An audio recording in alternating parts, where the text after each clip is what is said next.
Hello दोस्तों, तो कैसे हैं आप सब। मैं आ गया हूँ आप सभी के लिए एक इंटरेस्टिंग वीडियो लेकर, जो कि आज समझने वाले हैं कि स्टेयर केस में कैसे रेनफोर्समेंट बांधा जाता है। मतलब जब इसमें स्टेयर केस में लोहा लगाया जाता है तो वहाँ पर कौन सी बार को हम मेन बार कहते हैं, कौन सी बार को डिस्ट्रीब्यूशन बार कहते हैं, एक्स्ट्रा बार कितने पोर्शन पर लगाए जाते हैं, कहाँ पर लगाए जाते हैं। तो डिटेल में बने रहिएगा, आपको बहुत मज़ा आने वाला है कि किस तरीके से स्टेयर केस में रेनफोर्समेंट बांधा जाता है। तो चलिए शुरू करते हैं एक एक करके। आप जैसे देख पा रहे हैं कि मैं स्टेयर केस पे ही खड़ा हूँ और यहाँ पर आप देख रहे हैं यहाँ पर कास्टिंग भी चल रहा है। तो आप नीचे में यहाँ से वो जो प्लिंथ लेवल से लेकर और जहाँ पर मैं अभी खड़ा हूँ, ये वाला जो लेवल है ये आपका मिड लैंडिंग वाला स्पान है। क्या है मिड लैंडिंग? मतलब क्या हुआ कि आप ये वाला जो नीचे से लेकर यहाँ तक है इसको कहते हैं फ्लाइट। तो ये एक फ्लाइट हो गई। उसके बाद यहाँ पर आपका लैंडिंग है। उसके बाद यहाँ से इस लैंडिंग से लेकर इस स्लैब के टॉप तक का जो है ये वाला फिर क्या है, सेकंड फ्लाइट है। अब इसमें किस तरीके से रेनफोर्समेंट बांधी जाती है आप ध्यान से देखिएगा। क्योंकि ये कास्टिंग हो रही है तो यहाँ पर इस वाले में तो हम देख नहीं पाएंगे, इस वाले में देखते हैं किस तरीके से रेनफोर्समेंट बांधी जा रही है। आप ध्यान से देखिए, सबसे नीचे वाली जो बार आपको दिख रही है, ये वाली बार, ये वाली बार, ये वाली बार, ये कैसे लगा हुआ है? ये इस पूरे स्पान पर ऐसे लॉन्गर पे लगा हुआ है। कैसे लगा हुआ है? लॉन्गर पर। मतलब पहली बार यहाँ पर लगी हुई है, दूसरी बार यहाँ लगी है, तीसरी बार, चौथी बार, पांचवी बार, छठवीं बार, ऐसे करके कैसे लगाया गया है? लॉन्गर स्पान पर लगाया गया है। अच्छा, अब एक चीज़ आप नोटिस करिए कि जो ये मेन बार यहाँ पर लगी है, ये मेन बार जो लगी है फ्लाइट तक, लेकिन यही मेन बार देखिए यहाँ से ये ऐसे ऊपर होते हुए ये जो लैंडिंग में आया है, ये एक तरीके से क्या बन गया है? डिस्ट्रीब्यूशन बार, टॉप डिस्ट्रीब्यूशन बार का काम कर रहा है। कौन सी वाली बार? जो वाली बार यहाँ पर आपके फ्लाइट में मेन बार का काम कर रहा है, वही वाली बार यहाँ पर ऐसे आते हुए ये ऊपर से क्रैंक हो गया और ये लैंडिंग के लिए डिस्ट्रीब्यूशन का काम कर रहा है, जिसको कहेंगे टॉप डिस्ट्रीब्यूशन बार। ठीक, अब ये देखिए हर एक बार आपको इसी पैटर्न पर यहाँ पर होता हुआ दिखेगा। ठीक, ये पहली बार की बात हो गई। अब मेन बार के बाद में हमें लगाना होता है डिस्ट्रीब्यूशन बार। तो आप ध्यान से देखेंगे ना, तो ये देखो यहाँ पर, ये देखो यहाँ पर, ये आपको डिस्ट्रीब्यूशन बार यहाँ पर लगता हुआ दिख रहा है, इसको कहेंगे बॉटम डिस्ट्रीब्यूशन बार। आप ये वाली बार देख पा रहे हैं ना, ये वाली बार, ये वाली बार, ये बार, ये बार जो है, ये है कौन सी बार? बॉटम डिस्ट्रीब्यूशन बार। मतलब मेन बार के ऊपर जो बार बिछाई जा रही हैं उसको कहेंगे हम लोग कौन सी बार? डिस्ट्रीब्यूशन बार। लेकिन कौन सा? बॉटम डिस्ट्रीब्यूशन बार। तो दो टाइप की बार हो गई। अब तीसरे टाइप की बार जो लगती है उसका जो स्पान होता है, सबसे पहले ये डिसाइड करना होता है कि जो आपकी फ्लाइट है उसको आप 3 या 4 भागों में डिवाइड करते हो, या वो L/3 भी हो सकता है और L/4 भी हो सकता है। मतलब क्या हुआ कि यहाँ से लेकर जो स्लैब का टॉप तक का स्पान है उसको आपको क्या करना है? बराबर 4 भागों में डिवाइड करना है। क्यों? क्योंकि सबसे ज़्यादा जो टेंशन क्रिएट होता है वो जंक्शन के पास में ही होता है। ये चीज़ें बीम पर भी लागू होता है, ये चीज़ें स्लैब पर भी लागू होता है, सेम एज इट इज़ ये चीज़ें स्टेयर केस में भी लागू होता है।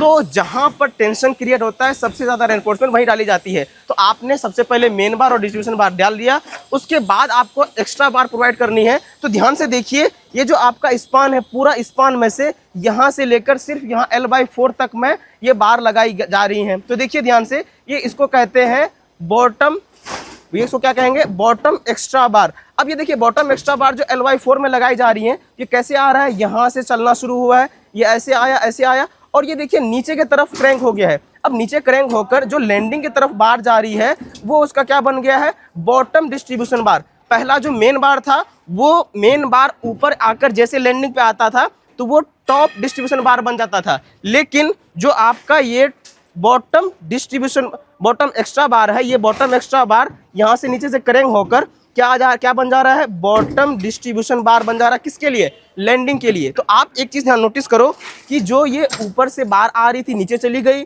और नीचे से बार आ रही थी ऊपर चली गई। आप देखो यहाँ पर एक सीजर जैसा आपको पैटर्न नजर आएगा, जिसको बोलचाल की भाषा में, कंस्ट्रक्शन की लैंग्वेज में कैंची पैटर्न बोला जाता है। जिससे क्या होता है ना कि यहाँ पर प्रॉपर एक कैंची जैसा जो है पैटर्न क्रिएट होता है। इस वजह से इसका नाम सीजर पैटर्न या कैंची पैटर्न बोलते हैं बोलचाल की कंस्ट्रक्शन भाषा में। जब इसमें रेनफोर्समेंट लगाया जाता है इसी पैटर्न पर ही लगाया जाता है। और सेम यही चीज़ें आपको देखने को मिलेगा। ये जो यहाँ पर आप टॉप एक्स्ट्रा बार देख रहे हैं, यहाँ पर कौन से वाले जंक्शन पर? जहाँ पर कि वो अब स्लैब में जाकर चला जाएगा। तो क्या होता है कि जब यहाँ से ये वाली बार चलना शुरू होगा, ये वाली बार जो आपको टॉप एक्स्ट्रा बार जो यहाँ पर दिख रहा है, ठीक है, यहाँ पर, तो ये आपको स्लैब के कम से कम 1 मीटर तक अंदर में करवाना होता है। मीन्स क्या हुआ कि जो भी ये स्पान है, स्पान का आपने 4 भागों में डिवाइड किया। अब डिवाइड करने के बाद जो यहाँ से लेकर यहाँ तक L/4 तक आ गया है, उसके बाद आपको कम से कम 1000 mm तक और अंदर स्लैब के अंदर में डालना होता है। जिससे क्या होता है ना, प्रॉपर जो है स्टेयर केस में वो जंक्शन के पास जो है वो जो भी लोड है वो ट्रांसफ़र हो सकती है आसानी से, किसी भी तरीके का क्रैक अगर हमें देखने को वहाँ पर नहीं मिलता है। ठीक है, उसके बाद आप एक चीज़ देखेंगे कि जब यहाँ पर आपने ये जो एक्स्ट्रा बार यहाँ पर प्रोवाइड कर दिया है, तो इसके नीचे में यहाँ पर बॉटम इसका डिस्ट्रीब्यूशन लगाना पड़ेगा इसके नीचे में। मतलब क्या हुआ, ये जो आपने टॉप एक्स्ट्रा लगा दिया है, ये जो आपने टॉप एक्स्ट्रा लगा दिया है, इस टॉप एक्स्ट्रा के नीचे में यहाँ पर क्या लगाया जाएगा, डिस्ट्रीब्यूशन बार लगाया जाएगा।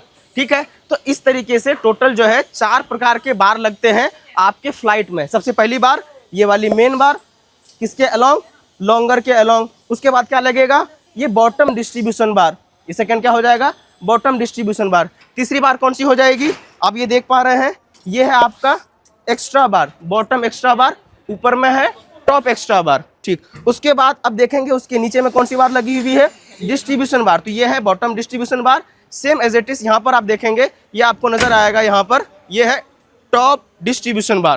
तो ये बात हो गई फ्लाइट के लिए, एज इट इज यही सेकेंड फ्लाइट में भी होगा और यही चीज़ फर्स्ट फ्लाइट में भी होगा। उसके बाद अब बात करेंगे कि लैंडिंग में किस तरीके से रेनफोर्समेंट डाली जाती है। तो आप ध्यान से देखेंगे, जैसे मैंने आपको पहले बता चुका कि जो वहाँ से मेन बार आ रही थी वो लैंडिंग के लिए डिस्ट्रीब्यूशन का काम कर रहा था, और जो इसमें एक्स्ट्रा बार आ रही थी वो भी डिस्ट्रीब्यूशन बार का काम कर रहा था। मतलब 2 टाइप के डिस्ट्रीब्यूशन बार जो इसमें लगने थे वो लग चुके हैं। अब क्या लगेगा, सिर्फ आपको लॉन्गर स्पान पर आपको मेन बार लगाने होंगे। तो आप देखिए ध्यान से, जो ये वाली बार यहाँ पर है, ये वाली बार लॉन्गर के अलोंग में, ये वाली बार यहाँ पर लॉन्गर के अलोंग में लगाया गया है नीचे वाले मेश में। Same as it is upper mesh में भी यहाँ पर आपको देखो ये वाली बार यहाँ पर नजर आ रही है, लेकिन इस वाले मेन बार के नीचे में लगाया गया है। मतलब जो ये बार है इसके नीचे में ये वाली बार लगाई गई है। पहले ये वाला ऊपर से आया हुआ है, इसके नीचे में यहाँ पर क्या लगाया हुआ है, ये डिस्ट्रीब्यूशन बार यहाँ पर लगाया हुआ है। तो इस तरीके से प्रॉपर जो है स्टेयर केस में रेनफोर्समेंट बांधा जाता है। आई होप कि आपको ये चीज़ें थोड़ा सा क्लियर हुआ होगा विजुअल से। अगर फिर भी कोई आपको डाउट आता है तो कमेंट करके ज़रूर बता सकते हैं, ताकि मैं कोशिश करूंगा कि इससे भी और सिंपल तरीके से आपको समझा पाऊं। और अगर आपको मेरा प्रयास पसंद आ रहा है तो वीडियोस में कमेंट करना मत भूलिएगा, प्यार बरसाना मत भूलिएगा, जिसमें कि आप वीडियो को लाइक कर सकते हैं, हमारे चैनल को सब्सक्राइब भी कर सकते हैं, ताकि ऐसे आने वाले वीडियोज़ हम आप तक पहुँचाते रहें। मिलते हैं अगले वीडियो में, तब तक के लिए जय हिंद।